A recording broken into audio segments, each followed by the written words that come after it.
It's all gone swimmingly this morning. It's 7 minutes before 8 o'clock on this Friday morning, and we're delighted to have you along with us. Get your comments coming into us, and we'll bring those to air for you. Right, what's happening in the back pages this morning? We're going to start with the Irish Independent right here, and it's hockey all the way. And it's both goalkeepers pictured here. Golden Girls, Isha McFerrin on the right there with number 19, and the sub-keeper Grace O'Flanagan after that quarter-final win yesterday at the Hockey World Cup. And the first choice goalkeeper wears 19 and the reserve goalkeeper wears 1. Yeah, what's that about? I'm not sure. We might establish that later on. I mean, maybe it's the dumbest question of all time when it comes to hockey, but was something that jumped out at me. But she's quite young, obviously, McFerrin, so maybe she just kind of skipped ahead at the start of this tournament. Possibly, yeah. Ryan exit points tip in different direction, writes Colin Keys here. Michael Ryan stepping down as the, with some surprise, of course, as the Tipperary hurling manager. And Rory O'Connor with an interesting story here. Limerick used rugby hero Earls as secret weapon for All-Ireland bids. So, in a way that Brezzy had been in chatting to former Tipperary, still Michael Ryan, former Tipperary hurling manager Michael Ryan's team, they've been using Keith Earls to go in and give them a bit of a pep talk. Seems like a pretty obvious, wise thing to do. Yeah, Conor Murray, the man spilling the beans on that at Munster Adidas launch yesterday. Absolutely wise decision, although Conor Murray does point out that perhaps Irish rugby players aren't the best placed people to talk about getting to semi-finals or succeeding in semi-finals and stuff like that. Obviously, very much tongue-in-cheek on that occasion. Like, Keith Earls is a great shout. Like, it's such an obvious thing right there in front of you that for John Kiely to actually bring in some sort of expertise of play in high pressure situations that, you think of the last 2 England games and the end of the Six Nations over the past couple of years, big occasions in Thomond Park. Keith Earls really, in terms of putting in clutch performances, is a man you want around, and it's a fantastic acquisition just to bring him in for a couple of chats. I presume that's what it's been. Yeah. And he's gone off about his own business again, but great shout by Kiely. I think even more than that, he's a guy who, over the last couple of years, as he's had the conversations in here with us about it, about how he has mature reflection now in his career, that he's a guy who, even over the last couple of seasons, has sort of understood the idea of taking control of his own career and not been necessarily a sort of bystander when it comes to his own career, like taking control and taking charge. And like, that's a fantastic thing that, I mean, even at the stage of his career, he says himself that it was possibly something he should have done a bit earlier. So hopefully that will resonate with that Limerick team. There is a thing of the Irish rugby, the national rugby team, being one of the most beloved teams in Ireland, but also in the spotlight constantly. They are celebrities, the Irish rugby players. Everybody knows them. So dealing with that from a Limerick perspective is a very new challenge because they haven't been in an All-Ireland for 11 years. John Kiely, obviously, I don't want to use the word media ban, but has clamped down on media dealings, and I guess dealing with that spotlight is very much at the forefront of Kiely's mind, and bringing in a national rugby player, a star of Limerick, is a very good move. The Irish Examiner this morning, meanwhile, it's, again, as you might expect, it's hockey all the way here. Embracing success. Ireland gear up for World Cup semi-final after a shootout drama. It's a good photograph that captures the mood after yesterday's win over India. Ronan O'Gara is back. 8 months in Christchurch has changed me as a person, he says. He should have a bit of a pep talk. He needs to be the Keith Earls to the Limerick Hurlers for you, I think, Owen, in the way that he's writing this morning about the new positive Ronan O'Gara and how he reflects on Ireland as a nation. That's the way we are. A glass half empty race of warriors. Yeah, I think we are. Well, I think there's something in that. I'm certainly glass half full this morning. I mean, I've literally said Michael D. Higgins is better than Mahatma Gandhi this morning, so I think I'm a glass half full person. Yeah. Tipperary Hunt, new coaching ticket as Ryan steps down. Reflections as well on Dundalk's exit from the Europa League after their heavy defeat to Larnaca yesterday. That's the Irish Examiner. And the Irish Times, meanwhile, Aaron Will leads Ireland to unprecedented heights. Is the reflections here in the Irish Times this morning. Again, more scenes of joy. A lot of them have gone with different photographs. This is one surprising thing. There hasn't been one sort of standout snap that's dominated the back pages this morning. Shaw hails McFerrin for goalkeeping heroics. So we're going to catch up with the Ireland assistant coach a little bit later on. Landmark win, a huge moment in the history of Irish hockey, writes Johnny Watterson there, who's been writing about the hockey all this week. And Murray says that Carbery's arrival will be key for Munster in one of the most obvious statements of the year so far. The rugby season hasn't even begun, and I'm going to put that in as obvious headline of the season. Maybe Joey Carbery ends up being 4th choice out half for Munster. I mean, just Maybe that was the plan all along. You think? Maybe that's the chat they were having with Nusa is like, you know what, we really need a fourth choice. We need someone to give JJ Hanrahan and Ian Keatley a kick up the behind. And Nusa is like, well, there's this guy at Leinster you may or may not have heard of. He can sit in your bench all season. Times Ireland edition, actually on the front page here, to be fair to them, lead with the hockey story there, and obviously on the back as well. And Carbery can take Munster to next level is the other big headline there. Obviously in full agreement, Kieran O'Reilly there with Owen's point about Joey Carbery's position as fourth choice Munster at half. And the Racing Post this morning, let's be frank, everybody's getting very excited about the new Derby County manager because the odds have been slashed from 18 to 1 to 14 to 1, down to 9 to 2. For what? For promotion from the championship. So interesting. That's what we see. He cuts a dashing figure as a manager. He doesn't look very manager-like actually just yet, but he looks more the physio, doesn't he? He looks like he's about to run on, kind of treat a player on the pitch and risk the wrath of Jose Mourinho. Maybe that's his style. Maybe he's more of a Brian Clough type character. We'll see. We will certainly see. The back page of the Irish Daily Mail this morning is Ireland's roar of pride. That's the hockey story. And tip in turmoil, says Philip Lanigan. Premier's summer of woe goes on as management quit.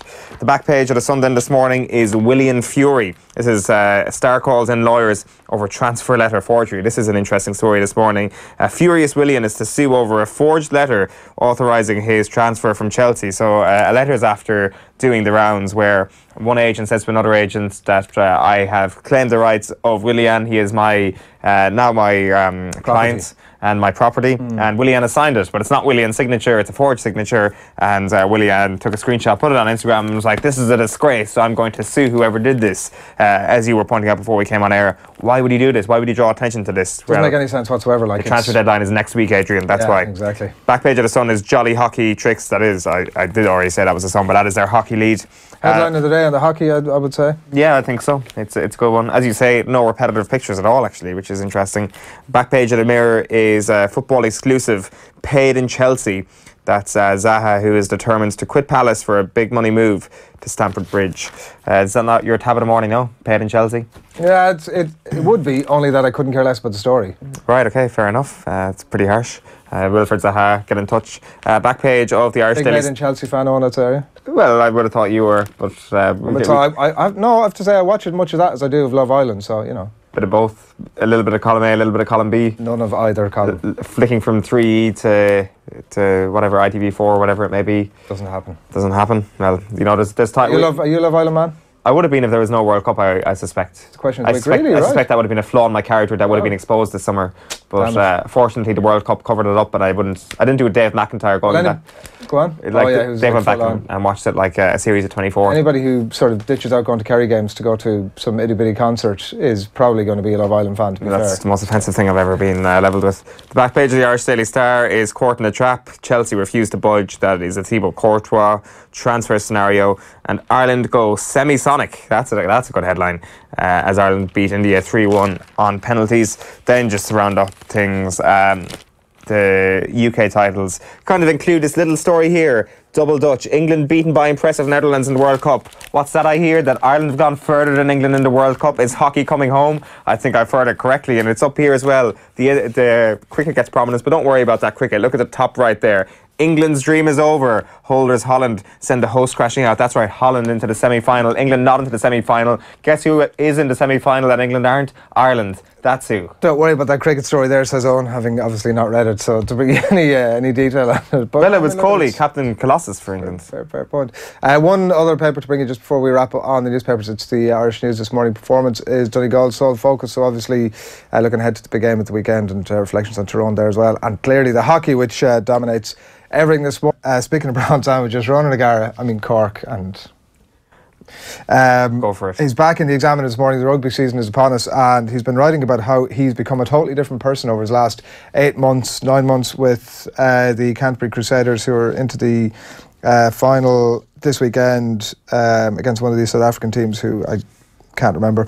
And he's talking about how he's become a totally different person, that he has been exposed to Scott Robertson, who's the head coach of the Crusaders, and how he's just an incredibly positive guy. And as O'Gara points out, that's not a typical Irish trait, that we tend to be a bit more of the sort of glass half empty. He's saying that the glass is not only just half full, it's a glass that is brimming with confidence. No, confidence is different from positivity, though. Okay, fair enough. Even with positivity, I would say, like I think he's hit the nail on the head with the Irish public, perhaps. But with Irish high performance setups, I would have thought that positivity would have been a big factor. I'm surprised to hear that, and like you obviously take him at his word. So I'm surprised to hear that the Irish national team wouldn't have been brimming with confidence or positivity. I think it can be subtle enough things like he's talking about at the Crusaders, where they go into a game against the Highlanders and they're ravaged with injury, and O'Gara goes up to Scott Robertson and he says, listen, like, if ever the Highlanders are going to beat us, it's this week, which is a pretty Irish mindset, you know. And I suppose the other thing about it is, like, they're operating in that little bubble of conversation that they never have that conversation with the rest of the players, for example. So you sort of assume that you can have that conversation at that level and then deliver a different message, obviously, to the players. But not on Scott Robertson's watch. He's like, well, actually, I don't really view it that way. I kind of think that there's some of these players who are going to get their opportunity. The bank of evidence from the other players who've got their opportunity this season is that they've stood up to the plate. I believe we can beat the Highlanders this weekend, and it's going to happen. And inevitably they go out and hockey the Highlanders.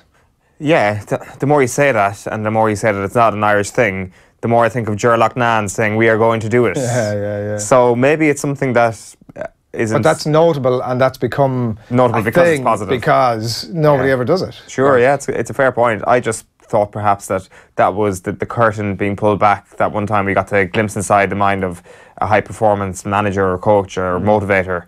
I'm surprised to hear that, but I trust that it's right. There's a lot of glass half empty people dealing in Irish sport, which is a shame. It's a curious thing, Owen. A couple of other stories that we wanted to bring, we just wanted to reflect on. The Willian story was one that particularly caught your eye this morning. Here it is in the Sun this morning. Chelsea shocker, Willian Fury, writes Tom Barkley here. Star calls in lawyers over transfer letter forgery. You've got the details of this one, on. Yeah, so he's furious with this, and it's interesting to know the motivation behind all this. Of course, the transfer window closes next week, next Thursday, I think, at midnight. It's set to close. So a lot of people making manoeuvring attempts to get themselves out of clubs. I'm not saying Willian is one of those players. I'm just saying that he totally is. These right? two things are. Somebody sends in a letter. They get his signature on it, and it says that I'm giving, essentially, right of attorney to this group of players to manage where my future lies. If I may get a transfer, and they can look after it, right? So who cares, right, that somebody has gone to the trouble of doing that? Like, that's some crank or whoever it is. Don't worry about it. Just, like, get the bit of paper, roll it up, chuck it in the bin, move on to your pre-season training, whatever the hell it is you're doing. The fact that you've become sort of so transfixed with this thing and you've put it up on Instagram, to me, suggests that actually maybe this is not sort of a third party that Willian doesn't know too much about, because, like, otherwise, why the hell would you get so furious about it? You can't control, ultimately, some crank who decides that they're going to try and sort of create a bit of a story, or, like, why the hell does he care about it? Yeah. I don't understand. He says that he was rightly stitched up. Now, whether or not Willian actually used the term stitched up remains to be seen. But he fumed on his Instagram account. I've been informed that a letter of authorisation for player agent FIFA, allegedly signed in my name, has been circulated in the football market. So there's this letter that's gone out where Denny Robson Diaz, Willian's current agent, he gave to Mr. Rene Pinheiro Anunciaciao the broadest consent by parties with the right on my behalf to request and represent in an exclusive manner to carry out my representation. This is the statement here. So basically, one agent falsely signing over the consent to Willian's rights to another agent. Whether or not that other agent exists remains to be seen. So this is obviously a bid from this guy, Anunciaciao, to actually become Willian's agent. Now, I'm not sure about you, but if you forge a letter, you can't suddenly act on behalf of that agent's player. You actually have to go and Is that not the way it works? I would have thought that you would just send in the letter and then Willian would go, oh, crap, well, sure, look, if that's the way it is, you're now my agent, let's crack on. Is Surprisingly, like, granted, we don't know a lot about how modern football works. We don't know how it really works, but I'm going to stick my neck out here and suggest that is not the case, that Willian himself will probably have to go along with this new agent. I don't think he shows up and there's a strange man sitting in the room and he's like, I'm now your agent. Are you the guy that sent the letter? Oh, I'm pleased to meet you. Look, it's come about quite unusually, but let's crack. How would he, like, the big thing is, the real head scratcher for me is, like, how would one procure because they've got Willian's signature clearly on the document. Like, it's real head scratcher for me as to how one would go about procuring the signature of a Premier League footballer. You could put on this Yeah, I've no idea. There's definitely no opportunities online or on eBay to find a signature of a professional. Or just to rock up to a ground and go, "Hey, Willian, sign this thing for me." Like he could have actually signed that thing and not have had a clue about it. They must have threatened him to and coerced him to actually sign the thing. So unfortunate story for Willian, and unfortunately he'll probably be turfed out of Chelsea and get himself a lovely new move somewhere. Or just get a pay rise at Chelsea.